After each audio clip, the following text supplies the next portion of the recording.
Добро вечер, почитувани. Најнапред би сакала да ви посакам среќни празници. Добре дојдовте во отвореното студио на телевизија Нова. Бидејќи е период на подарување, вечерва ќе се осврнеме на подарокот кој би рекла има трајна вредност и кој има директно влијание во развојот на личноста, особено кај децата. Погодувате станува збор за книгата, ќе зборуваме за зависноста од мобилните, како да се замени со зависност од книгата, за понудата и побарувачката на литературата за деца во нашата земја, а исто така и за влијанието на книгата во развојот на децата. Наши вечерашни гости во студиото на телевизија Нова се господја Васка Јовановска, која е долгогодишен педагог и писател за деца, а воедно и воспитувач во градинката 13 ноември во општина Центар во Скопје, магистер Елима Казлијава, која е долгогодишен главен и одговорен уредник на издание за деца и воедно автор на повеќе од 30 наслови, професор доктор Весна Мојсова Чепишевска, професор на Филолошкиот факултет при Универзитетот Кирил и Методи во Скопје и професор доктор Христо Петровски, кој е воедно автор и издавач, меѓу другото и на литература за деца. Помислам дека сме едно прекрасно друштво, луѓе кои пред се повикани да зборуваат за литературата за деца. И официјално добре дојдовте во вечерашното отворено студио. Добре дојдовме. Ајде да почнеме од почеток. Ако велам од почеток, мислам на тоа дека како сите навики што се градат од мали нозе, така и навиката за дружба со книгата, би рекла, се гради од најрана возраст. Меѓутоа, иако многу родители во денешно време велат пред да станат родители, моето дете со мобилен телефон и таблет никако, подоцна се соочуваат со тој проблем. Имајќи го во предвид фактот дека денес децата се зависни од придобивките на современата технологија, како да се замени ова зависност од мобилните и таблетите со зависност од книги? Повелете. Па јас како практичар, работејќи со деца од предучилишна возраст, би рекла дека првото училиште секако е родителскиот дом и децата гледат што прават родителите, тоа го прават и децата. Ние како институција и како учители можеме само да ги усмериме, да ги канализираме, нешто од тоа да поправиме и се разбира, ако е во соработка со родителите, можеме и она што вие го кажувате, љубовта кон книгата или дружењето со книгата, да го доведеме до некое ниво. Меѓутоа, ако нема соработка и со родителите, сигурно дека нема да ја постигнеме целта. Со оглед на тоа што имате непосредна соработка со родителите, расположени се за соработка да се надмине овој проблем или не? Не се сите родители расположени, да говориме реално и искрено. Се разбира тие што се деца што потекнуваат од интелектуална средина, повеќе и се соработува, а и повеќе имаат интерес во смисол на образованието на детето и на воспитувањето. Други можеби нешто сакаат да постигнат, меѓутоа соработката не знам, не е на некое големо ниво. Така покажува праксата, барем во денешно време. Меѓутоа, друго сакам да проговорам. Децата се многу чисти и невини и сето тоа го кажуваат и го изразуваат. Ако ние сакаме да ги усмериме во некој правец, во насока на дружењето со книгата и така натаму, во нашата работа, планови програми и така натаму, тоа само кажува дека мама вели не треба јас да читам, не треба јас да имам сликовници или така натаму. И во разговор пак со родителите, тие кажуваат има време кога ќе чита, има време кога ќе учи. Изјави? Да. А кога е времето? Така. Кога треба да се запознаат децата со книгата за да им стане навика и кога ќе бидат возрастни да го практикуваат? Во најрана возраст, во најрана, што му осознае не за себе, осознае за околината. Децата перцепираат пред се околу себе, а околината е многу влијателен фактор. Така што дете обкружено со книга, сигурно љубопитноста само ќе го натера да види што е тоа, да ја фати, да ја дофати книгата и така натаму. Грешка ако не му се дозволи на детето да ја земе книгата во раце. Секој дете, значи бебе најмало и понатака кога почнува да повеќе да осознава, кога ќе Не само звуци, децата перцепираат и визуелно, и аудитивно, и допирно, и на секој начин, кога ќе дојде во таква перцепција, во таков сооднос со било кој предмет и со играчките, со сите, меѓутоа во случајот со книгата, тогаш треба да му се дозволи да види, да испита, тие испитуваат, да види што е тоа и така натаму. После во подоцнежна возраст, кога веќе осознава за себе, нашите цели и задачи не се да чита. Првите задачи на детето се ние што ги забележуваме да знае да ја држи книгата, детето правилно е да индикаторите од интеракцијата со книгата, правилно ја држи книгата, правилно ги врти листовите на книгата, ја гледа, ја перцепира, ја испитува, ја врти на сите страни и така натаму. Сега може да замислите во која возраст тоа го прави детето. Многу мала возраст. Потоа понатаму, родителите што кажуваат, не знае да чита, децата не читаат во предучилишната возраст, не читаат букви, меѓутоа читаат визуелно, перцептивно читаат. Од илустрации. Илустративно, точно така, гледаат, ги привлекуваат убавите нешта, убавите книги, боите, илустрациите. И според тоа, или според аудитивната мисла, содржина што ќе слушнат, тие имитираат читање. Така. Треба да разликуваат бои за да им се чита на децата. Еве, например, на 1 месец, 2, додека е се уште бебе, нели? А може би се уште не може ни да ја фати во раце, да ја држи книгата, меѓутоа слуша. Дали треба тогаш да им се чита кога се во најрана возраст? Точно така. Ако им се чита на децата и децата, колку повеќе им се чита, толку повеќе ќе перцепираат и ќе сакаат да слушаат. Во читањето многу е важен и говорот, уметничкиот говор. Ние се занимаваме со тоа. Значи, ако уметничкиот нашиот говор е соодветен на содржината и на пренесувањето на децата, на она што сакаме да ја доживеат содржината, да ја разберат, се разбира ако е содржината и напишана на нивна возраст, соодветна, тогаш тука нема промашување. За детето ќе биде секако интересно, ќе сака пак и бебе да ја, ако ја слушне, ако нешто го заинтригира гласот, може би убав тивок на мајката или односот, може некоја гестикулација и така, сигурно ќе има реакција. Така да го слушнеме мислењето и на останатите. Јас сега вака ќе се навратам на вашето прашање, што значи книга за деца и мобилен телефон, или по-широко кажано, новиот трет што го викаме ние револуционерен бран на новата технологија, техничко-технолошка револуција што ја викаме, и развојот на техниката до она што го велиме мобилен телефон, во кој што има и компјутер, и игри, и фотографии, и слики, и филмови, и се друго што е возможно. Книгата за деца никогаш не го изгуби својот примат, иако со развојот на техничко-технолошката револуција и со развојот на компјутерската техника посебно и мобилната телефонија, често пати се случуваше книгата да подзастане на некои стаклени ногички, меѓутоа секогаш се исправаше и остана до ден денеска еден од најзначајните извори за пренесување на знаења кај децата и еден од најзначајните извори за пренесување на информации, се разбира, соодветни на возраста на децата. Кога зборуваме за детската книга, зошто велам го задржа приматот, многу е битно да се каже дека ако зборуваме за предности и недостатоци на мобилниот или компјутерот или лаптопот или телевизијата визави книгата, можам тука да кажам дека соодносот еквивалентно би било 10:0.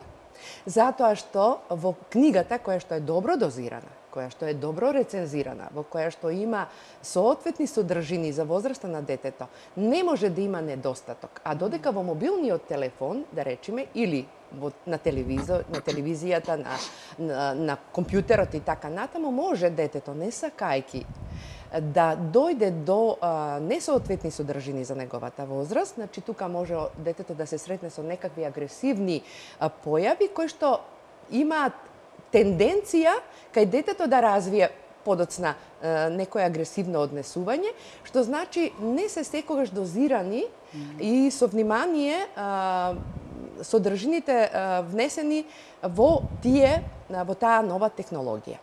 Секако дека ние сите и возрастните, нормално дека е позитивно и предност е тоа развојот на таа технологија, меѓутоа кај децата многу треба да се внимава во поглед на тоа. Во светот, например, до 12 годишна возраст не им се дозволува да носат со себе мобилен телефон и ние педагозите тоа го поддржуваме. За разлика, да речеме, од она што е како пропишано како правило, често пати некои родители не го почитуваат тоа правило и сакаат нормално да го следат детето каде е, што направило денеска. Секоја секунда се јавуваат каде си, што си јадеше или пиеше или каде беше, што беше и на своите деца им купуваат телефони. После ќе се вратиме на подарокот, што значи подарок книга, што значи подарок мобилен телефон, зашто често пати сме сведоци кога децата бараат за подарок да им се купи мобилен телефон. И тоа најскап. Визави цената на таа книга што може да биде пополезна и покорисна за детето. Научниците потврдиле и утврдиле, јас пошто често ја следам таа литература странска и светска, да речам во светски размери, што се случува со книгата како примат во целата таа работа, во светот велат вака педагозите.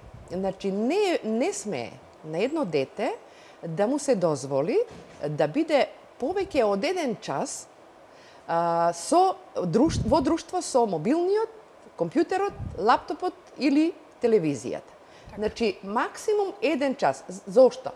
Осем тоа, за содржините да не зборувам што може да му се сервира. Тука може да има експлицитни сексуални сцени кои што за детето не може ни да ги разбере.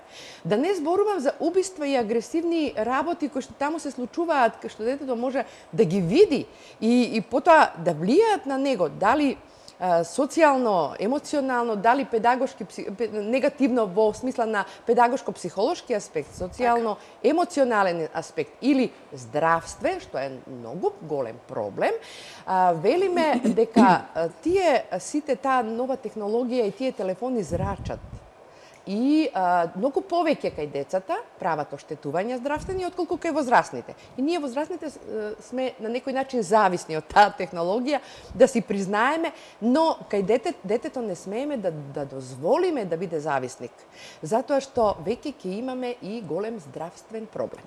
За тоа ќе зборуваат и ќе кажуваат медицинските лица, јас тука не навлегувам, но читаме сите и сме сведоци колку штетно влијае зрачењето и интернетот додека спиеме.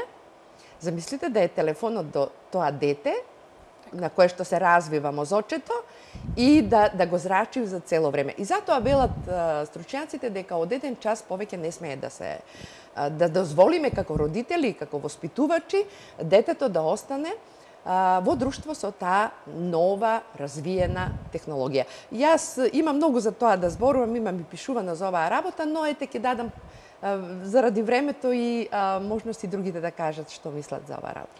Да го слушнеме и вашето мислење. Сметате ли дека е загрозена книгата во однос на придобивките од современата технологија? Книгата мислам дека никогаш не била загрозена. Значи, можеби на некој начин ние самите си ги правиме тие приказни нешто дека нешто е загрозено по однос на книгите. Во принцип, еве се согласувам и со претходните соговорнички во кој домен. Ние ако сакаме да имаме здраво дете, треба прво самите себе да се преиспитаме, како родители, како воспитувачи, како издавачи, како професори, како наставници генерално, колку ние му се посветуваме на детето.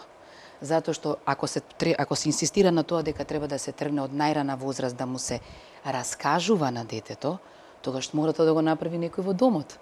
Значи, мора прво мајката, па и таткото, зошто сега ако зборуваме за подеднакви права на родителите, на мажот и на жената, па и таткото, зошто уште во најрана возраст не почна со тие раскажувања. Значи, не велиме дека детето не разбира. Разбира. Тоа разбира. Значи, разбира и на месец, и на 2, нормално само собира во првите месеци, собира, акумулира за да може потоа да се артикулира, да почне да зборува. Значи мислам дека главниот проблем е тоа што ние ги заборавивме оние моменти на раскажување пред заспивање, раскажување во моменти кога детето сака наместо кога додека го храниме детето, му пуштаме таблети, нели, затоа што тогаш нели му се одзема вниманието и побрзо јаде, нели, полесно се храни, ние да му се навратиме на тоа примарното, на оно што било претходно, да му се раскажува и оно што го кажеве Васка, се согласувам, да се раскажува нормално, колоритно. Не може да бидете вие нели индиферентни околу приказната да ја кажете, туку да се внесете, да ги менувате гласовите, бојата на гласовите така, затоа што детето ќе ве прими, може нема се да разбере. Да. И нормално, една иста приказна, зашто се вели, се кажува и на година, и на 2, и на 3, и на 5. Ама нивото на кој што ќе раскажете на година дена е едно, на 2 е друго, на 5 е трето, на 7 е четврто. Затоа што вие гледате како вашето дете расте и нормално ја развивате и приказната. На почеток таа ќе биде едноставна, нели, кратка, зашто тоа вниманието му е такво. Но потоа како ќе расте детето, нормално и ќе го проширувате и оптегот, нели? Ќе почнете со една-две приказни кои што ќе ги повторувате, па ќе внесувате нови, па ќе купите сликовници, па ќе купите книги и така ќе почнете, нели, пополека да го воведувате. И тоа ќе сака да ве слуша. Ќе сака да ги слуша вашите приказни. Затоа што добриот читател иден мора да биде прво добар слушач. Значи, така што мислам дека тука малку ние самите треба генерално да се коригираме, не да бараме директно од децата така. Децата не читаат затоа што не сме им раскажувале. Како ќе читаат ако не им раскажуваме? Така што мислам дека тука е генерално проблемот. Така, и тука се наметнува прашањето, постои ли воопшто интерес кај децата, кај родителите пред се да купуваат литература за деца, за да им ја доближат, или оние што поминуваат најмногу време со нив? Па добро, оваа тема е и широка и длабока и сигурно бара многу и подралбочени, поаналитични анализи, бидејќи навистина оваа тема е актуелна не само кај нас. Убаво беше претходно речено. Се говори за овие феномени, за читањето, за нечитањето, за технолошкиот развој, за книгата наспроти таблетот, компјутерот, лаптопот. Речи си на сите меридијани. Јас имам таа мала привилегија, предавам предмет што се вика традиционално електронско издаваштво. И ако ги сумирате, плюсевите и минусите, отприлика, кој што рече колешката Весна, и во традиционалното издаваштво има печатеното издаваштво, има предности и недостатоци, и исто така и во електронското. Например, со еден клик, вие денеска една информација или еден текст ќе го пренесете веднаш до најдалечните краеви во светот, во Австралија или Нов Зеланд. А од друга страна, ако тоа го правите преку пошта, па нека и ДХЛ, таа книга ќе стигне по една седмица или по еден месец. Јас сакам да одговорам на вашето прашање. Сосема согласувајќи се со претходните искажувања, околу раскажувањето. Мислам дека тоа е клучот. Клучот на ова за што ние денеска говориме. И тоа ќе го кажам преку еден пример. Денеска ние немаме време ниту за читање, ниту за раскажување. И најрадо родителите би ги оставиле своите деца некој друг да им чита, некој друг да им раскажува. И тоа се прави. Многу масовно се прави. И потоа ние нормално се чудиме зошто децата немаат развиен говор, зошто децата имаат низок степен на писменост, значи лошо пишуваат, лошо читаат, посебно тоа се гледа, голема е разликата. Веќе немаме ние краснопис. Порано имаше пишување. Сега нашиот ракопис, дури и ние што сме пишували убаво, пишуваме многу лошо. Сега, кога ова го говорам, значи веднаш да кажем дека раскажувањето е многу битно. Ние, кога немавме радио во моето семејство, радиото беше татко ми. Татко ми мене ме заспиваше, мене и брат ми, нормално, не заспиваше со приказни. И ние буквално, Весна рече многу убаво преска. И како ни раскажуваше татко? Не сувопарно, не кратко, долго, меѓутоа со убави описи, со многу фантастични надреални елементи. Кога ќе кажеше царот и неговиот дворец, јас го замислував замокот. Царицата во нејзината царска одора носи, јас ја замислував. И потоа, кога денеска ќе ме праша некој, добро бе Христо, зошто ти пишуваш? Јас меѓу другите одговори, веднаш велам, најверојатно, тоа е причинско-последична врска, и најверојатно јас пишувам затоа што татко ми уште како дете, како малечок, ме внесе во светот на фантазијата. И веднаш, дали да одговорам на прашањето, дали родителите им купуваат и им сервираат книги на своите деца? Веднаш ќе кажам не. Тоа го прават само кога е задолжително. Тогаш, кога ќе добијат списоче од училиштето за лектирите, тие трчаат низ целиот град, бидејќи голем е проблемот. Во библиотеките а децата го доживуваат како наметната обврска, дека мора нешто да... Например, има во библиотеката 10 примероци од некоја лектира. Да. А замислите колку има ученици. И сега, дел од децата прво ќе побараат на интернет. Ако нема на интернет, што прават? Значи, ја нема раскажана лектирата во скратена инстант форма, ја нема во оригинална форма, бидејќи го прашаје се авторски права, брзо бараја книгата. Моите деца ја имаат таа среќа, јас ги имав тие книги и се знаеше, кога има лектира, татко му на Васил и на Ана има книги. И верувам, ние сите, и Весна, и Васка, и Ели сме еден вид библиотеки. Но, ние немаме толку многу книги. Значи, имаме еден примерок. И што се случува тогаш? Тогаш родителите го земаат тоа списочето, трчаат по цел град и на крај ќе речат: добре, кај бил Феникс, тој тука бил кај универзална, ја го бара во Ѓорче и во Драчев. Значи, ама не се бара книгата тогаш. А зошто? А учениците ја бараат, ако утре имаат лектира, ја бараат денес. Денес за утре. А секоја книга не може да ја прочитаат за 1 или 2 часа. И замислите вие книга од 300 страници, што треба да ја прочитаат и ќе читаат до сабајле до 3-4 сатот. Ништо нема да разберат. Ништо од тоа. Сега, но родителите, мислам дека има винајќи родители. Има. Родителите треба да знаат дека ниедна книга не се купува за еднократна употреба. Значи, не се купува само за да помине таа обврска, значи, да се прочита затоа што сега е Гредото Пајче. Еве сега, гледам сите ја барат Гредото Пајче. Таа е лектира. И што потоа? Ќе најде во библиотека, ја нема дома книгата. Значи, книгите се купуваат за да се има дома домашна библиотека. Библиотека што ќе остане и за идните генерации. Моите деца велат: тато, ни една книга немојте, молам, да отуѓуваш. Чувај ги, за да имаме и ние утре, задутре библиотека и за нашите деца. Тоа е едната работа. Втората работа. Книгите се многу ефтини. Денеска цената на книгите е смешна. И вие, ако јас имав ситуација во Охрид. Во Охрид заемна книга на отворено, карши поштата. И сега, ако мислиш на детето да не му купиш книга, не го води низ тој коридор, низ таа патека каде што ќе најдете на убави сликовници или енциклопедии. И кутрите дечиња, морам да кажам кутрите, ги жалев тие ситуации кои ќе ги видев, ќе дојде и одма се лепи на убавите шарени сликовници, корици и ги зема во раце. Беше многу грдо и жално кога мајката ќе го удре по раката и ми остави го тоа. И детето ќе плаче. Тие што беа упорни што плаче, ќе им купеа. Абе тие што не беа толку упорни им вика: остави ја сликовницата или енциклопедијата, ќе ти купи мама или тато сладолед. Во ред. Сладолед, сладолед ќе се изеде, а книгата ќе остане.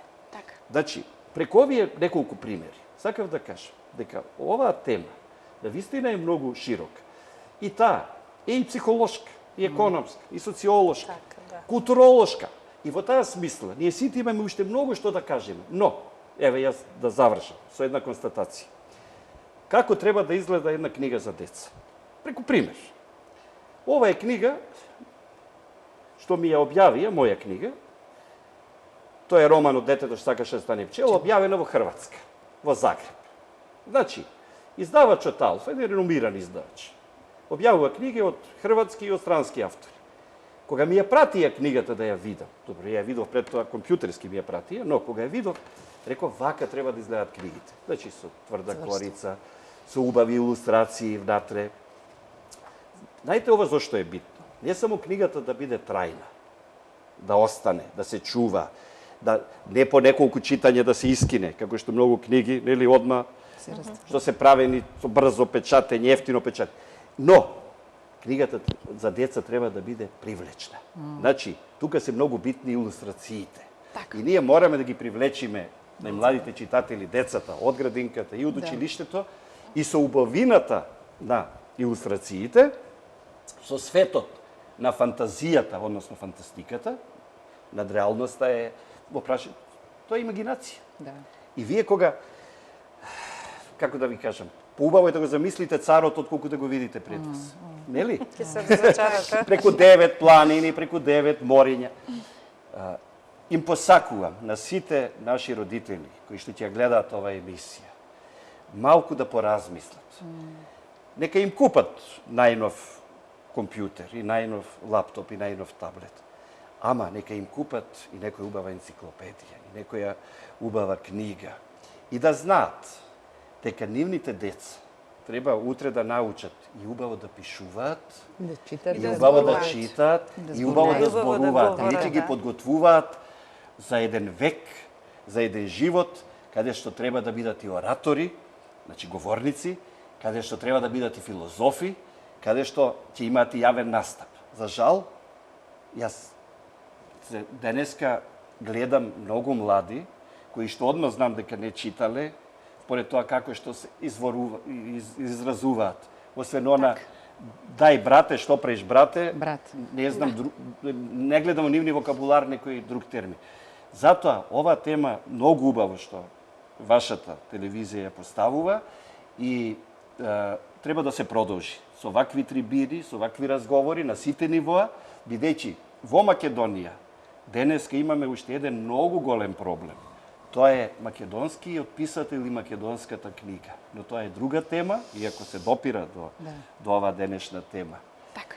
Но да не должам само јас. Да, јас од лично искуство како новинар би ви кажала еден пример, бидејќи ме поттикнавте. Значи, вие да анкетирате еден човек денеска, треба да го бркате условно од лисиче до ѓорче, за да врзе две реченици. Да. А Так. да, например, да анкетирате човек во Белград, доволно еден да застанете и ќе ви зборува цел ден.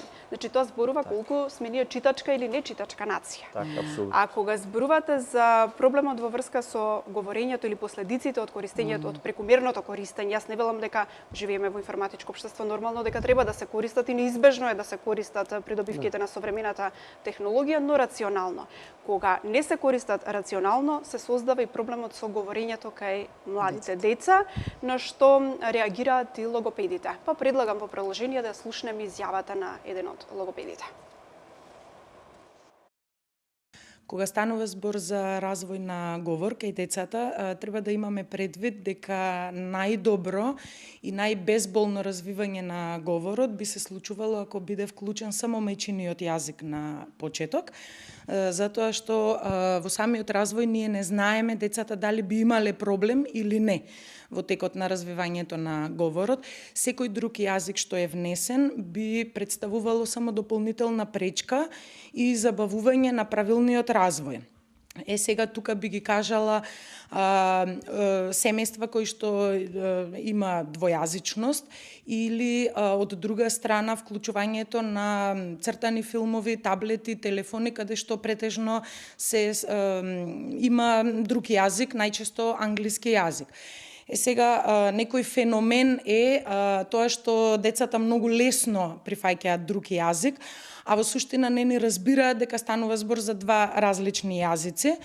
И кога има предиспозиција да се појави некој проблем, тогаш навистина многу лесно се префрлаат на тој странски јазик и им прави проблем, а ако околината не е таква каде што е вклучен тој странски јазик, тогаш може навистина проблем да направи, бидејќи тие немаат представа дека станува збор за два различни јазици. И кажува вашето искуство, имаат ли проблем децата во совладување на мајчиниот јазик, токму од причина што се опкружени со англискиот? Знае да влијае лошо, Не секогаш точно само другиот јазик може да биде проблем и да не се развива добро мајчиниот јазик, меѓутоа знае да биде дополнителен проблем, сериозен проблем, внесувањето на друг јазик. Сега ние сме научени дека децата како деца многу полесно учат јазици отколку нас и да, навистина е така, тврдам дека е така, меѓутоа за полесно да се развие едниот јазик, мајчиниот, најдобро е прво да се внесува само мајчиниот јазик, после некој време, после 5-та година, 4-та, 5-та година, кога веќе е добро совладан граматички, мајчиниот јазик, тогаш нема проблем, може да се внесува друг јазик. И во градинките исто така има учење на странски јазик. Сметам дека и од искуство до сега се покажало дека баш тој начин не влијае лошо на совладување на јазикот, значи може да се работи, затоа што таму конкретно се работи на сликички, кратки, граматички добро оформени реченици на другиот јазик, значи нема проблем за тоа. Меѓутоа, телефоните, таблетите и на друг јазик вклучени цртани филмови, навистина знаат да пречат, особено кога има предиспозиција детето да направи некаков проблем. Сега, тоа што реков на почеток феномен, некое мое мислење е дека баш од телефоните, телевизорот, побрзо го прифаќаат другиот јазик, затоа што од другата страна нема осуда, нема неразбраност, нема критика, бидејќи кога разговара со жив човек, може да се случи да не биде разбрано детето, да биде поправано ако направи грешка, и тоа понекогаш ги фрустрира ако не можат да кажат поинаку. А од телевизорот само се има слушање и тоа си повторува без да разбира дека станува збор за два различни.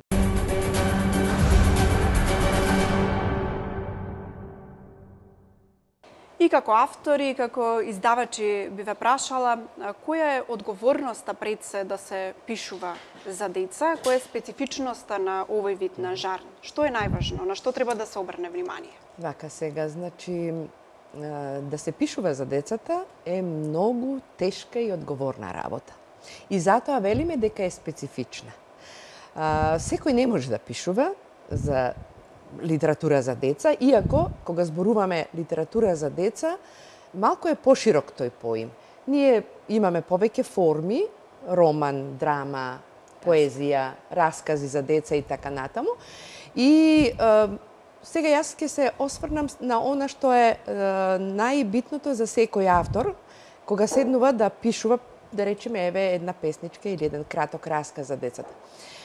Книгата која што секој автор ќе ја почне да ја пишува, пред се треба да има концепција која што ќе биде привлечна за детето. Значи, детето не го интересира дали текстот во книгата бил уметнички или не. Него го интересира дали е привлечен за него и дали му одговара и соодветствува на неговата возраст. Нас, возрастните, тоа не интересира, а децата не ги интересира тоа. Значи, ако некоја книга ја засака некој дете, вие сте ја постигнале целта, значи полн погодок велиме.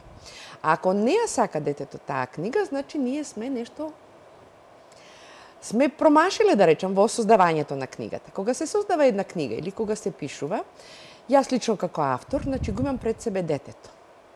Го гледам тој сјај во неговите очи, кога го чита текстот што сум го напишала, и ја чувствувам реакцијата негова. Всушност внесувам добар дел на педагошки елементи, за кои што мислам дека детето тука ќе се фати. Секоја книга кога ја пишувам и секоја песна и секој текст, значи секогаш водам сметка за тоа да има некаква морална вредност во текстот и да има некоја воспитна порака. Затоа, кога зборувавме ова за мобилните предности и недостатоци, ниедна книга што е за детето не може да има, да постои, а да нема воспитна порака, односно да нема одредени педагошко-психолошки квалитети. И затоа помал е процентот на недостатоците визави овие другите. Но тоа не мора да значи дека и секоја книга па е добра книга. Тука еве сега ќе ги споменам илустрациите. Илустрациите се основен многу битен, многу важен елемент во структурата на било каква книга за деца.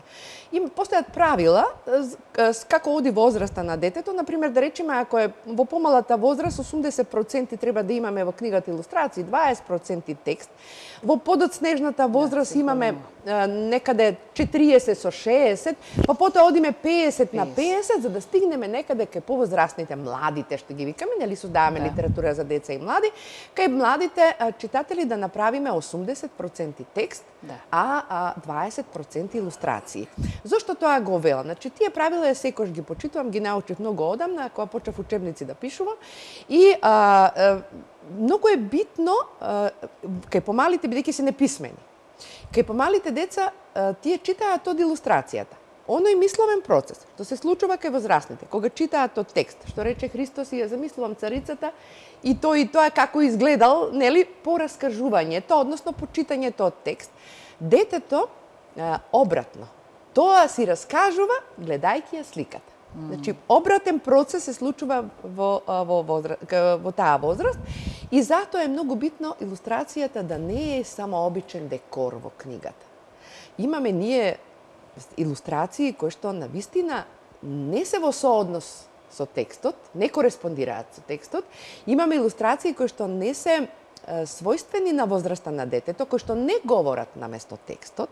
Оти велиме илустрацијата треба да говори на сите светски јазици. Кој ќе ја земе детето сликовницата, треба да чита од илустрациите.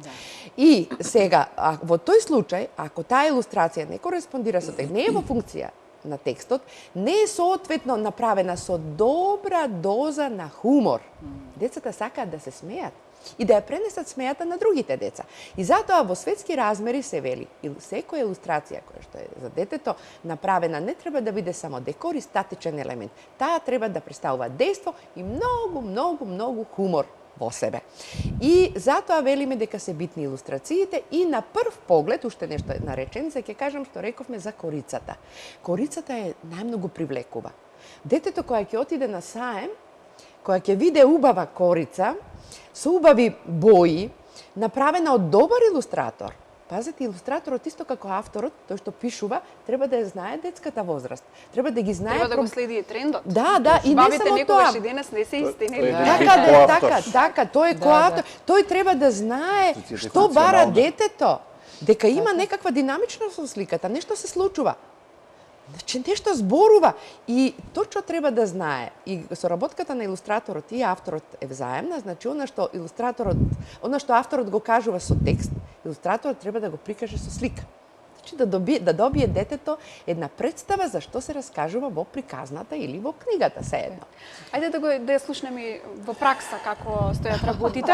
Што вели искуството, вашето секојдневно работење, како треба да изгледа една книга за деца за да биде привлечна за детското око? Да, ја слушам Ели и веќе имам визија и слика на мојата занимална, како се однесуваат децата кога станува збор за книга, за сликовница и така натаму. Во секоја занимална, во зависност од креативноста на воспитувачот, има едно катче, или сега се вика центри за развој, има литературен центар. Тоа е мала библиотека, некаде во некој агол, мирен агол, и најчесто децата наутро, кога се помамурни и така, сами одат во тој агол таму и си ги привлекуваат оние книги што сакаат и така ги зимаат, списанија ги листат и така натаму. И сега, кои списанија, кои книги ги привлекуваат најмногу, се разбира тие поилустративните, со појаки бои, со некои нивни јунаци или со некои јунаци со преголема метафора. Да речам, не се толку убави визуелно да се видат, сега убави како за нас убави, убаво нацртани, меѓутоа ако во приказната што сте ми ја прочитале има голема метафора за тој јунак, нешто е многу голем како јунак, тогаш и таа книга ја дофаќаат и ако нешто не разбираат од тоа што го гледаат и читаат, тогаш ми ја носат мене и бараат да им објасниш, да им прочиташ или да им кажеш што се случува. Тоа ви кажувам дека се случува навистина во утринските часови, уште рано. Потоа се случува децата да не имитираат нас. Значи, кога ние обработуваме некоја сликовница, расказ и така натаму, детето, слушајќи го нашиот говор, потоа во игрите, во имитативните игри, во слободните игри, ја зима книгата, таа истата сликовница, ги реди куклите и на куклите им чита исто така како што сум прочитала јас. И ако нешто им помеѓу редови јас нешто кажам, и тоа го кажува. Например, Димитар внимавај и таа чита и вели Димитар внимавај и така натаму, да. Така треба, да. Многу се интересни, да. Многу се интересни, сакам и за друго нешто да проговорам за развојот на говорот во врска со пренесувањето на литературните дела, значи во литературата за деца говорот на тој што ја напишал книгата се пренесува директно на говорот на децата. Неретко не се соодветни. Ниту говорите, ниту речениците, така што јас, например, како долгогодишен практичар, знам дека детето, ако прочитам тоа така, како што е, нема да ме разбере. И затоа го адаптирате, ако ме слушне авторот, сигурно ќе се налути, зашто јас сите се морам лутат да го автори ако станеш. Така, да, и јас сум автор, и јас пишувам, меѓутоа јас чисто од недостаток на таква литература соодветна за таа возраст, затоа сум поттикната. Верувам дека, да не речам, може и 50 и 80% учителки сите пишуваме, затоа што немаме соодветна литература за деца, за возраста на децата. Така, во развојот на говорот, сакав да кажам колку е битно што ќе им прочитате, што ќе им кажете, како ќе им кажете. Тие тоа исто го перцепираат, го впиваат, го репродуцираат. Пораката е друга работа, меѓутоа самиот говор, начинот на говорење, тонот на говорење, го перцепираат и тие исто така тоа го продуцираат. Не само од литературните дела, и при раскажувањето. Тие при раскажувањето знаат да земат воздух. Фондот, всушност, на нивниот говор во одредена возраст е многу ограничен. Тие бираат зборови и ако ве репродуцираат своји зборови за да го кажат тоа така како што треба. Тогаш ние сме ја постигнале вистинската цел. Користејќи го литературното дело. Сме го поттикнале детето да размислува. Значи, говорот и мислењето да одат паралелно. Така се развива говорот кај децата, така кога вака би се работело и се развива говорот континуирано и понатаму во училишните. Сега не сакам да критикувам, меѓутоа во читањето на тие лектири и така натаму, раскажувањето, прераскажувањето, нема да имаме луѓе што нема на улица да ви одговорат на вашите прашања. Да бегаат од анкета. Во врска со читањето, ќе кажам преку мои две искуства, две случки. Првата, јас не им читав на моите деца. Јас им измислував бајки, приказни, меѓутоа имав проблем. Затоа што следниот пат не може да ја повториш. Не може никогаш да ја повторам приказната. Исто. И тој ве поправа. Точно, и мојот син слуша и каже, тато не е така. Не е така, да. И како е, и ќе го прашам и тој ќе ме раскажеш. И јас морав после да внимавам Првата верзија. на првата верзија. Да. Тоа беше многу креативно. Да. Тоа го правеше и мојата сопруга. Таа исто измислуваше приказни и дури ја и реков, требаше овие да ги собереш, да ги објавиме. Да ќерка ми раскажуваше таа приказни. Но имав и една ваква случка. Еден ден доаѓа рано од Сабајле понеделнички во книжарницата наша во Феникс, еден родител и вели, дајте ми нешто за деца. Ми викам, имаме колку сакаш. Имаме и боенки, сликовници. Тој вели, било што, само веднаш дајте ми, бидејќи не знаете што ми се случи. Велам, што ви се случи? Рече, жена ми отишла на некој семинар, јас рече, останав дома сам, детето плачеше, и не знаев што да правам, му читав. Ама имав дома само еден готвач. И цело време му читав. 100 грама месо, 200 грама, и така го заспав.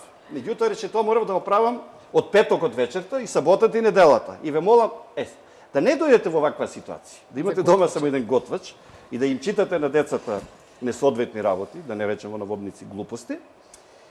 Тука се книгите. Сега, какви треба да бидат книгите за деца? Многу битно прашање. литературата за деца и млади, само кусот ќе кажам, Така.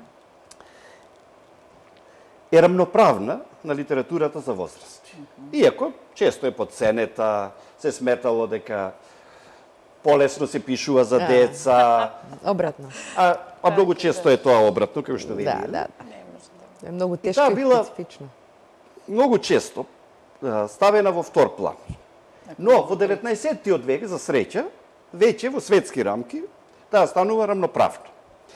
Иако се борела предходните векови, во 70-80-тиот век, да добие право на не само на присуство, туку право на признавање. Значи дека е квалитетна, дека е вредна, дека е значајна. Основната работа што ги разликува литературата за деца и литературата за возрастни е во рецепцијата. Значи, кај творбите за деца, тие се пократки. Значи, во помал обем се, главно. Така.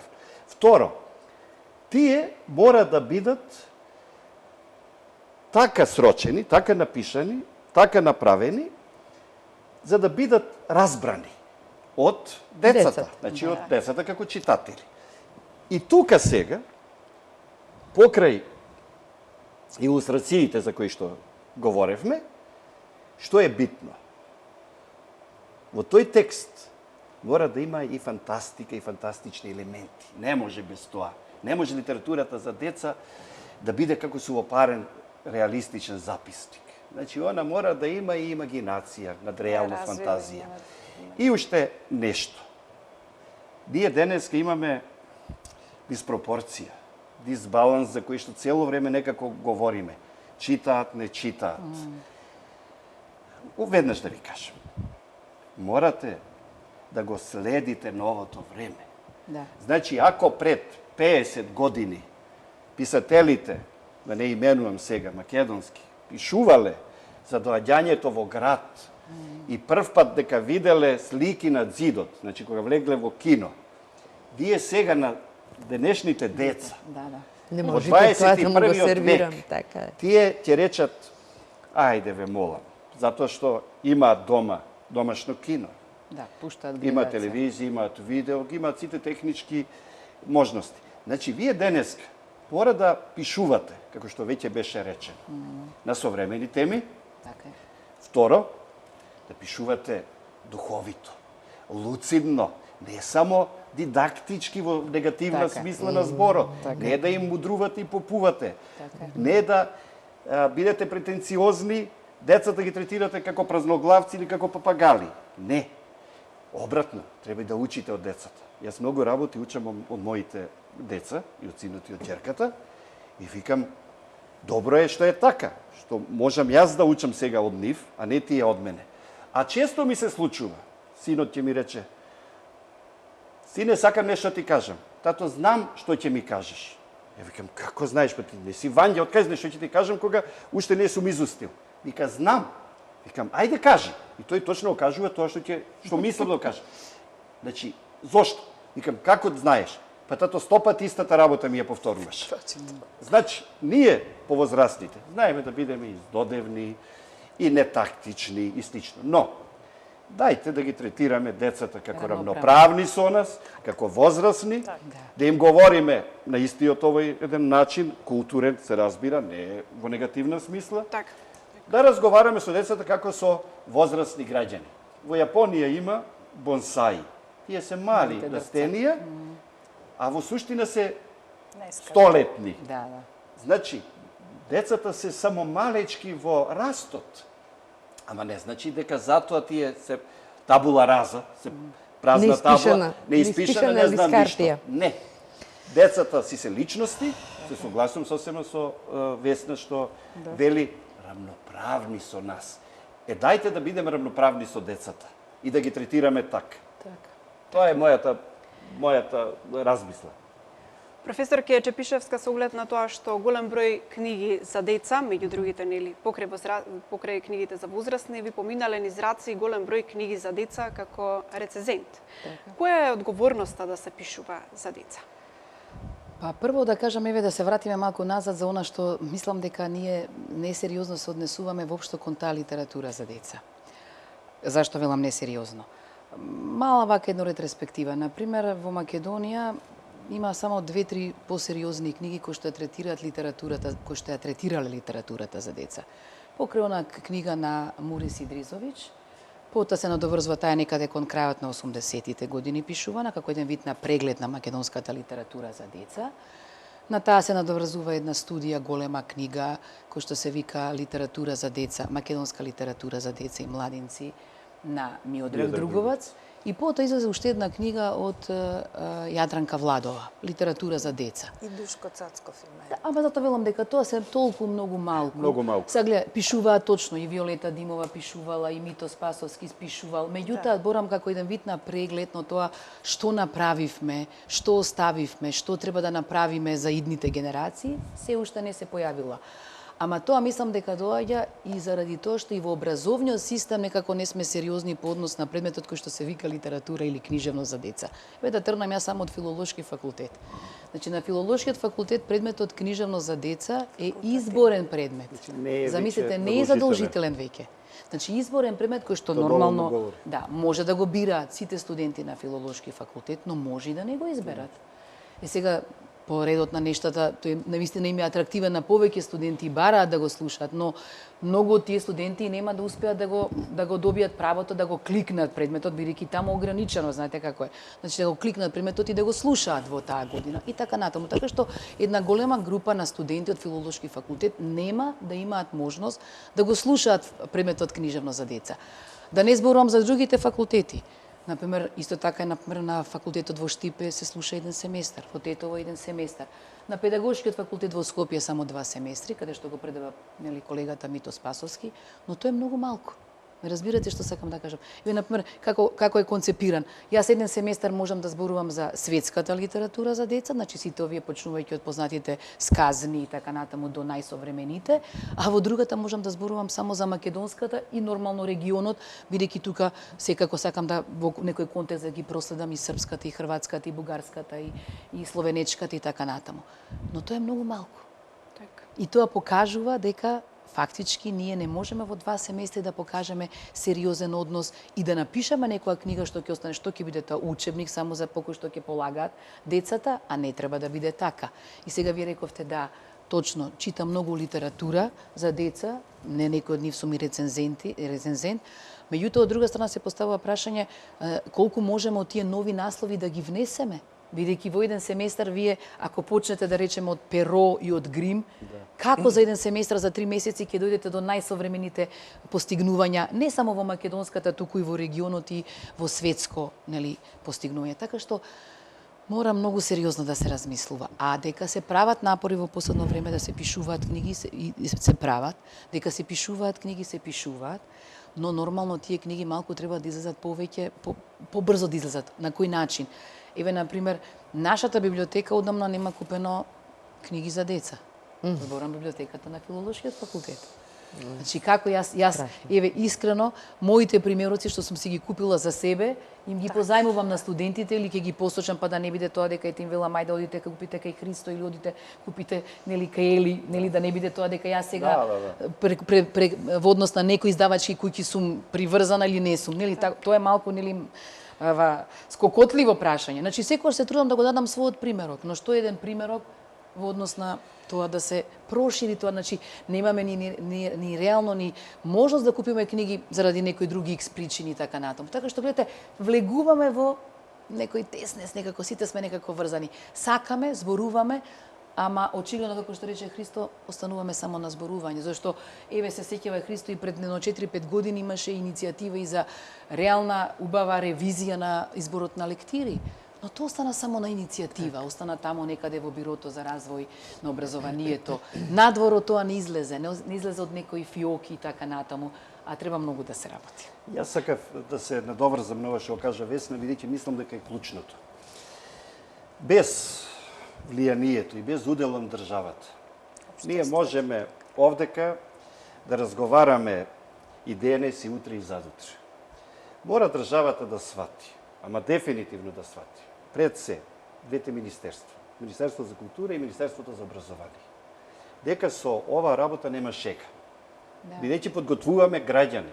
Подготвуваме едни читатели. Подготвуваме какви граѓани? Академски, значи интелектуалци.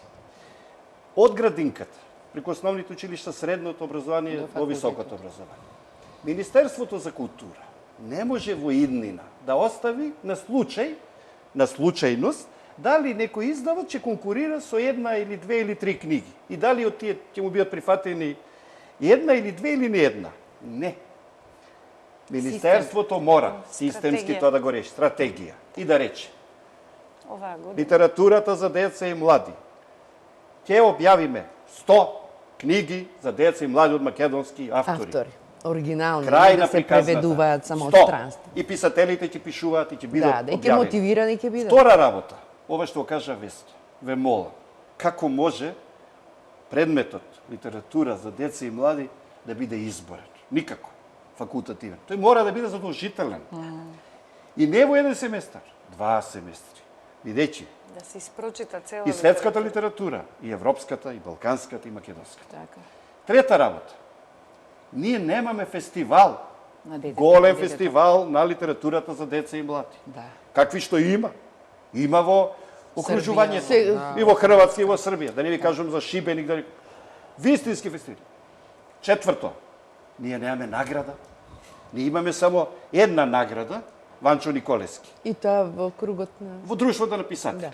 Една, како ни една, извинете, јас сум ја добил. Имам таа награда одбиено. И имам и Васил Куновски, кој што беше доделена еднаш, јас ја добив, и никој натаму. Жално. И што? Што? Ова сето говори дека ние продолжуваме да се однесуваме понижувачки, подценувачки кон литературата за деца. И кон писателите, и кон наставниците и педагозите. И пазете сега, ова што кажа Весна пред малку. Ова е жално. Да нема во библиотеките не по 100, барем по 3 примерока од секоја книга. И ние сега што правиме? Ние сега си играме играчки. Така и со лектирата. Формира комисија. Ми беше мило и драго кога ми кажа Весна дека во тој список на лектирни автори мене ме вклучиле. Ја дома радоси. Така беше. Джабе. Не се оствари тоа. Ништо, пропадна тоа. Сега повторно имавме во друштвото на писатели, имавме трибина на истата тема, речи си со истите тези, со истите сознанија, и сите рековме, па дајте тој избор што го направиле тие луѓе, што работеле со месеци, што читале книги, што седеле, што состанчеле, што одлучиле. Нека го разгледа уште еднаш Министерството за образование. Да, нешто. Нешто од тоа нека прифати, ако е добро, ако не прифати, одново нека работат, нека направат. Зошто ова го кажувам? Затоа што па и лектирниот список застарува. Јас не сум против тие автори што се таму. Нека останат и истите автори, ама со нивни нови, понови дела. И второ, ви се молам, па зарем застанал животот и времето и светот, па излегле нови автори. Не може најмладиот автор во македонската литература да биде со 60 години. Значи, дајте да влезат и нови автори во лектирата, и Ели што рече. Таму има и книги кои што не се соодветни. Ви Весна знае тоа го предал. Не се соодветни. Па нека се направат, нека се направи една ревизија, нека се направат корекции.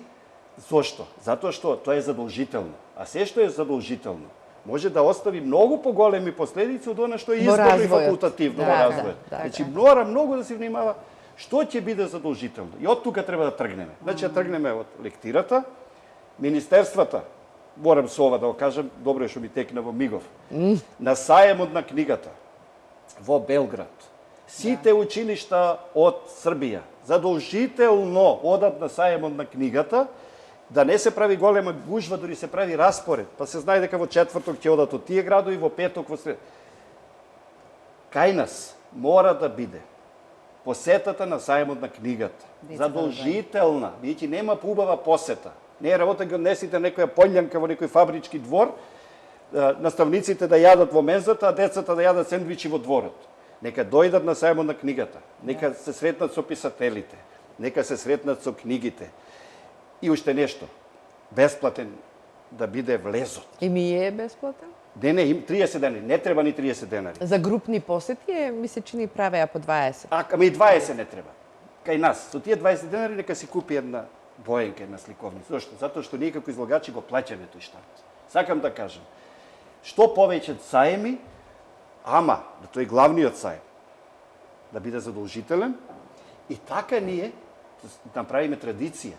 Ќе ги навикнеме да доаѓаат децата и да викат кога ќе има пак саем. Прво дека се израдуваат дека ќе губат еден ден, ама не губат, ќе добијат. Нема тоа треба да им е во... Значи, овие нешто што јас вака ги набројав, верувам дека сите се согласуваме со дека ни треба стратегија, и тоа национална стратегија. И тогаш ќе говориме и за македонската литература за деца и млади, и за македонската книга, и за македонскиот автор.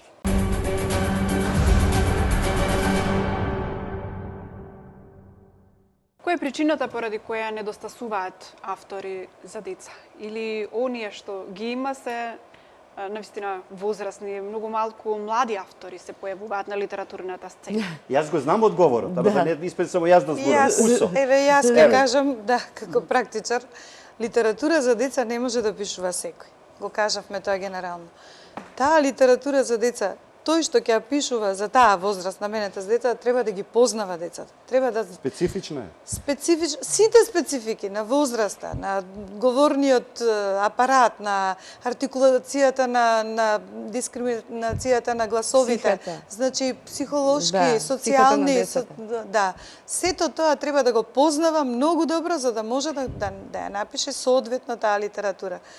Може би се плашат дека децата се дефинитивно најостри, најкритична читателска публика. Не, комерцијализација е во прашање. Тешко е да се освојат на некој начин. Тука комерцијалната поента е многу битна. Затоа што детето не е не може само да купи книга. Друг одлучува. Друг одлучува за него. Еве ми ги повлече зборовите професорката. Точно така. Професорот каже и дека треба деца да се носат на саем на книги да посетуваат. Јас ги носам најмалите деца во книжарница. Секоја година ги носам, по неколку пати. Ќе ги однесам во блиска книжарница да видат, да испитаат многу убаво. Меѓутоа и книжарниците не се тоа што биле некогаш. Какви се денес книжарници? Ке влезат во книжарница, прво што се среќаваат играчки. Со играчки, со некој сега се продава. Претенциозна. Да. Има папучи, има ташни, има со ликови, некој ово, она и детето што им го зимаат вниманието на детето, јас ги носам во книжарница. И ако родител однесе дете, сака некој да му купи, јас сум ја однела внуката да купи книга сама да избере, таа не може да ја дофати, а не да ја види. Значи, сите тие и убави книги, привлечни, што се и поскапи, да речам, со такви колоритни, оние тврди корици и така, да му се негде горе. Дето треба да рече, дај ми ја книгата или види, а нема да рече, сигурно, значи тоа што е долу, на дофат, тоа ќе го фати, не може да... Тоа знае што сака. Сака нешто, вие сакате да му дадете избор, само да избере, нема можност. Значи, многу елементи, многу работи. Јас, како што ви викам, ние како сизифови мајки се тие да ги учиме децата од мали да другаруваат, уште рано наутро вевам да седнат, да земат книга и така натаму. Меѓутоа, тоа нема континуитет воопшто со општественото живење, со целокупната живеачка. Сите, сега да се надоврзам и на технологијата со книгата, споредбите што ги правевме, има деца што ние сме заштитени сепак во таа возраст, нема многу деца што сакаат, меѓутоа преокупирани се и немаат избор. Дома родителите што немаат што да прават, ќе го пуштат телевизорот и детето гледа. Ќе брнчи и така натаму, да. Сите тие работи ги кажавме. Значи, тој период па во животот каде што се конституира личноста, карактерот на детето е многу на маргините на цело наше општество. Ако општеството само не превземе нешто, сега вела дека ќе вложуваат во градинки, така во квалитетот на градинките треба да се вложува. Не само во квантитетот, зашто градинките се уште во мислата на нашиот народ е згрижувачко место. Да го донесат, Тие, освен тоа, Забораваме дека детето до 3 години се оформува во личност. Всушност, понатаму се надоградува. така, и до 5 до 6 се конституира и карактерот. Тие се тогаш како пастелин, може нешто и да се измени и да се, меѓутоа кога столбовите ќе се стават до 6-та година понатаму, тоа што било до тука формирано не се брише. Може само да се надградува. Колку и да сакате вие после да ги носите на сајам за книга, тоа ќе гледа, ќе се звере некаде на друга страна, нема да гледа. И така натаму. Сакам да кажам на вистина, тој период во животот е многу значаен и во предучилишното образование и воспитание треба малку повеќе да се обрне внимание, повеќе да се вложи заедно, не дека родителите не сакаат. Тие слепо гледаат и слушаат како ќе им се наложи тоа. И ако опипуваат до каде можат. Ако им е тоа само згрижувачка игротека или нешто, ако ние така се однесуваме, тогаш и тие така ќе се однесуваат. Меѓутоа, ние сме тука да им дадеме до знаење дека тука се учи, имаме родителски средби, имаме заеднички работилници, ете тоа носење книги, размена, посети разни и родителите организираат.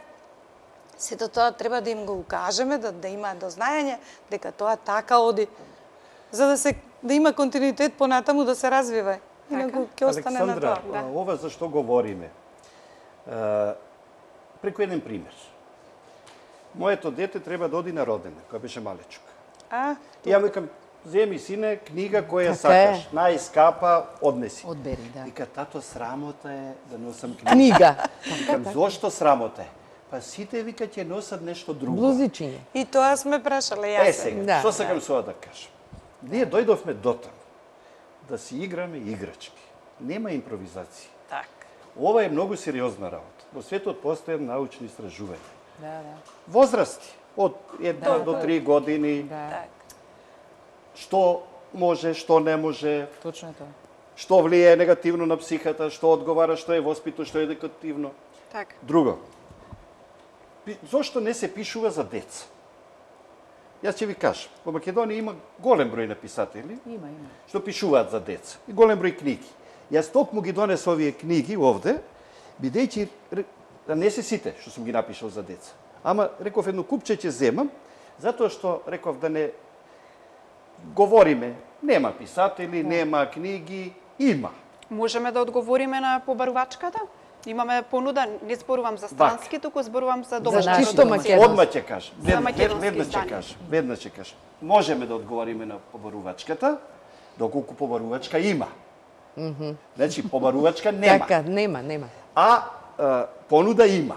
Но, многумина не се одлучуваат да се нудат, значи да пишуваат. Зошто? Во стартот се разочарали. Прво, долго време постоја во Македонија неколку доминантни писатели. Да.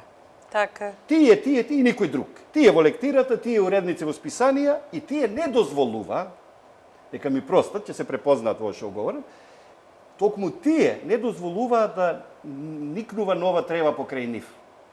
И сега велат, зошто нема други? Па нема затоа што вие не сакавте да има. Прво. Второ, зарем некој ќе пишува книга, ќе се мачи неколку месеци или година или две, кога ќе знае дека за таа книга нема да добие рецензија.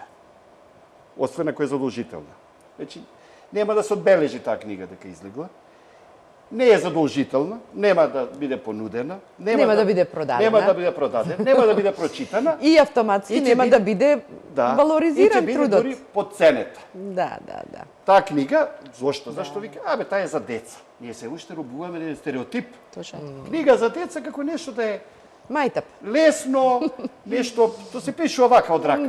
Иако најмногу труд бара оно што изгледа едноставно. И со право, во твоето прашање пред малку, потенцираш една работа. Ти рече вака, дали некои писатели се плашат да пишуваат за деца? Да. Бидејќи децата не глумат почит. Детето или му е интересно, е толку или искрено. Да. Или му се допаѓа нешто, или не му се допаѓа.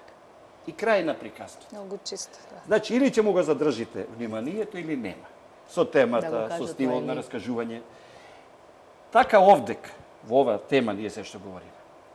Ние можеме што сакаме да говориме, да импровизираме. Но, во светски рамки, ова е и наука и индустрија. Прво, во светот најмногу се заработува на книги за деца. Зошто? Затоа што тие се продаваат масовно. Второ, се екранизираат, од нив се прават филмови.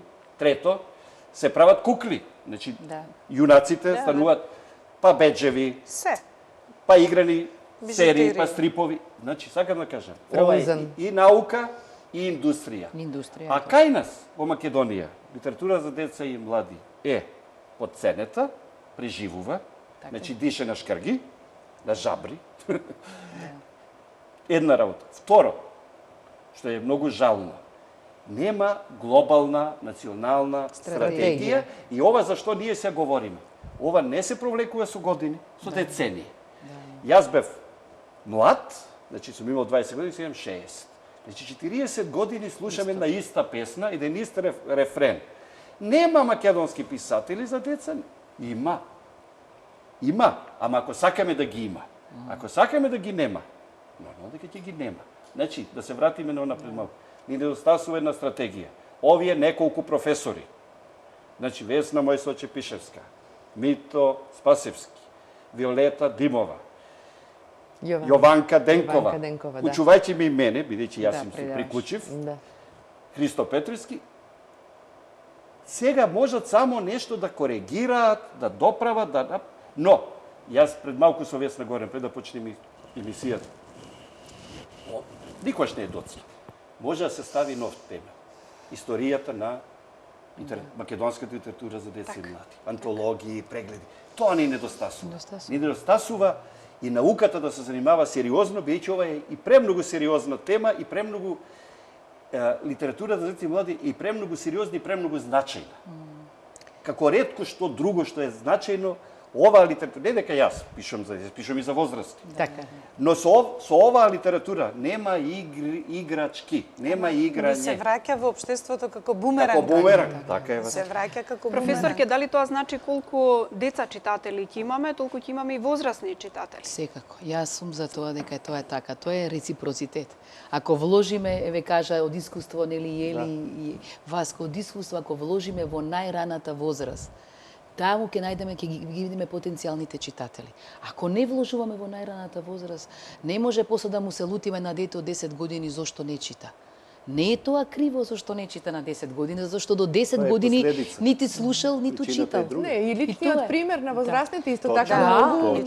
Ама ти тоа смета, родител смета дека не е битно и тоа му го пренесува на детето и тоа така оди. Знаете што, јас себе пред неколку дена слушнав кога беше саемот во ГТЦ преку ова друженијева, слушнав родители кои што доаѓаат викаат дали е задолжително? Да. Дали е задолжително да земаме, да купиме на децава ваква книга за деца? Задолжително? Какво задолжително за 100 денари? Значи, видите, се уште кај нас во Македонија, книгата е толку многу понижена, што рече Христо, не само понижена во третманот, што е тоа книга за деца. Не само понижена во, како да кажам, во побарувањата. Таа е понижена и со цената. Точно. Значи, најефтино нешто што можете во Македонија да купите е книга. Ние имаме книги за 60 денари и никој не ќе да ги купи. И за 10 и за 20. Ние имаме и за 20, за 30 денари, за 100 денари прекрасен роман за деца имаме за 100 денари. Колку едно кафе да го испиете во еден кафич со вашата пријателка, или да одите, да речеме, на фризер денеска и после 2 сати да заврне дожд, немате фризура, а сте платиле 500 денари, да речеме, за 500 денари ќе купите на библиотека книги. Ќе инвестирате во вашето дете. Не знам колку, како да го кажам тоа, никој да не се навреди, меѓутоа, најголема и најдобра инвестиција е инвестицијата ако на детето му купувате книги. Дома, соба, без книги е како чај без лимон и мед. Тоа го кажале, значи, светски луѓе мислители. Значи, чај со вода. Да, ништо чај, и ништо друго. Значи, еве да кажем еден конкретен пример за цвеќето. Не сакам никого да навредувам, некој да не се најде тука, производите ги кажува, ги споредуваме. Јас секогаш купувам цвеќе, лично јас и вие сите секако кога одиме нели на прослави, на ваму на таму. Тоа цвеќе за 2-3 дена ќе го видам во корпата. Лично јас добивам цвеќе и мило ми е што ќе добијам цвеќе за некој повод, нели? Убаво е. Јас купувам Но саксиско. јас ќе го за 2 дена почува да мириса, се распаѓа и јас го фрлам во корпа. А книгата останува вечно. Особено кај децата им удели во развојот. Значи, не само што влие на развојот, не само што го богати речникот, не само што го влие на развојот на говорот, на интелектуалниот развој, на когнитивниот развој, да не зборувам сега, тоа е тема која што може до утре са бајле да зборувам педагошка тема, што значи книгата и како влие. Него да инвестираш како родител во нешто и да не гледаш дека тоа не е задолжително и да одвоиш од својот буџет 100 денари за да му дадеш нематеријално и интелектуално, интелектуален подарок на тоа дете, нематеријален подарок. Тоа е навистина не можам да го разберам јас никако. Или еден шлагворд да кажем, ова не треба да се прави директно. Да. Ова треба да се прави многу индиректно и многу суптилно. Преку еден пример, мој, краток. Женските деца, девојчињата секогаш повеќе читаат од машките. Простите на споредба, ама е така. Машките помалку читаат. Индивидуално е тоа. И ние како родители секогаш се плашиме дали машкото ќе чита и не ќе чита и нападни сме, некојаш и агресивни. Читај да не бидеш неписмен, да не бидеш глуп, да не бидеш... Но, сватив во еден миг дека треба да не грешам и веќе да не кажувам некому читај, значи ни со камшикот, ни со гласно, постојано повторување на иста реченица, реков, ова треба да се направи некако, ама треба поумно, посуптилно. И што направив? Неколку книги, кои што се авантуристички. А се за таа возраст ги оставив не во детската соба, во мојата соба, ама вака, на бирото, во дневната соба. Да се гледа, начик. И само чекав кога рибата ќе голтне јадичката. Кога книгава ќе се пресели од оваа масичка на другата маса во дневната соба. И тоа се случи вечерта, јас за бајлето кога дојдов, ја немаше таа книга. И Боже, ми треба таа книга многу, реков, каде е книгата, ми треба да пишувам за неа. Симулирав, немаше врска. И син ми рече, кај мене е? Ама викам, сине, читај ја побрзо, зашто ми треба. Дато, дали ќе ме дадеш да прочитам за 2-3 дена? Ама не беше задолжителна. Не беше лектира. Да.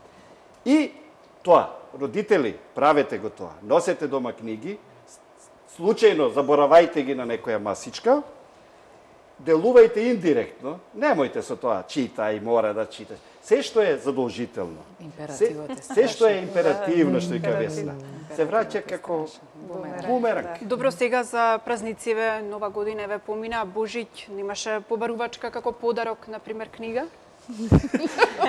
Искрено да кажеме? Искрено. Нека само искрено. Значи, ги следам Имаше новогодишни овие сајна, настани книга, и овие Бара појави. чоколади, не бара Кај книги. нас, да.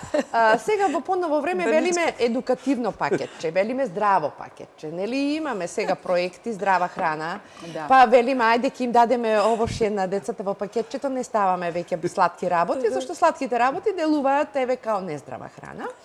Ќе ставиме тоа, ќе ставиме ова, ќе ставиме она. Не. Смеам зашто знам. Јас еве мислам дека со текот на времето заради еве тоа сето што ни носи новото време, поздрава храна, поздрав живот, развој на интелектот кај децата, интелектуалните процеси така натаму ќе ги доведе возрастните во една ситуација да можат за нова година или за Божик да направат едно едукативно пакетче, ние го викаме, со повеќе сликовници, па да може, почнаа во последно време веќе прават по книжарниците, гледам, Тримакс имаше веќе направено, такви пакетчиња со книги, да можат еве тоа да го подарат. Ама, бидејќи ние, како деца, ги се подучуваме од примерите на возрастните. Возрастниот е најдобар пример за секое дете. Велам, јас секогаш детето не е виновно, гледа од вас како правите, како постапувате, ако родителот купува на својата пријателка книга за роден ден. Ќе купи и детето на своето другарче книга за роден ден. Нема да се купуваат најразноразни джиджи-миджи. А што се купува за роден ден? Джиджи-миджарници. Ова добро прашање. Обично децата во градинка Сега што си вака, подаруваат за роден Кога ден? има роден ден, ние нели прославуваме и следниот ден доаѓаат изморени или така. Секогаш имавме таква ситуација. И јас не, меѓутоа колешката вика, како си поминавте ова, она, дојде Камелија, доби многу подароци, да, што доби Камелија? Маичка.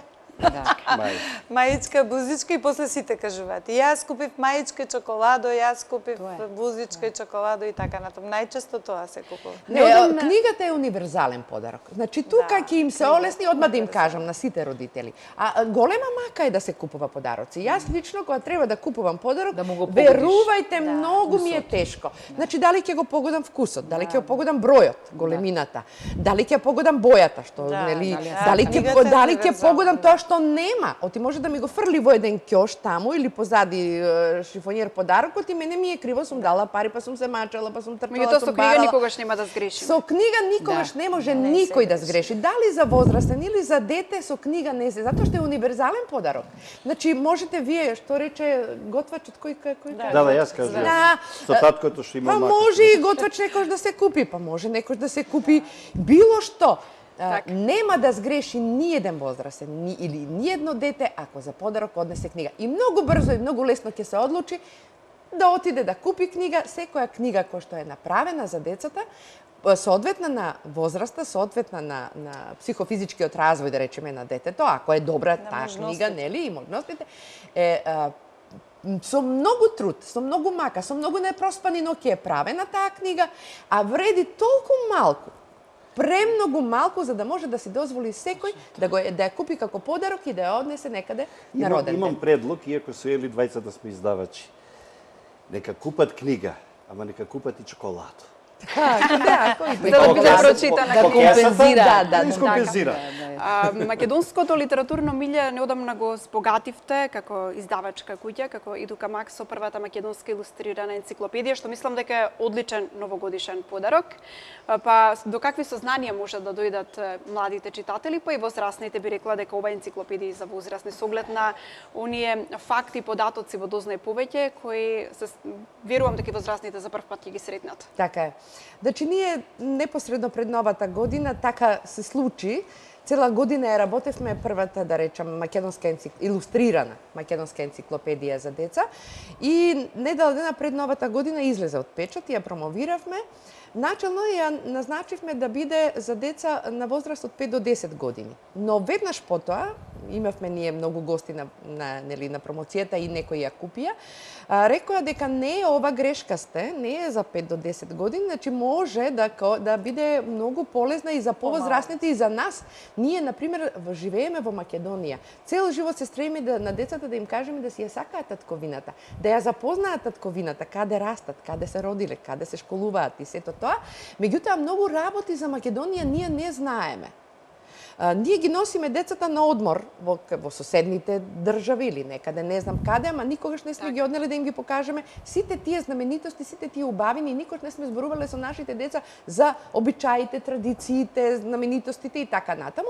И сега ова е многу добра прилика, полн погодок, кога и постари, повозрастни луѓе ја земаат и ја читаат од прва до последна страница, особено што е со многу, да кажам, софистицирани, прекрасни илустрации представено сето тоа, нашиот илустратор Игор Јовчевски тоа многу добро го направи и верувајте, тоа беше една многу макотрпна и тешка работа.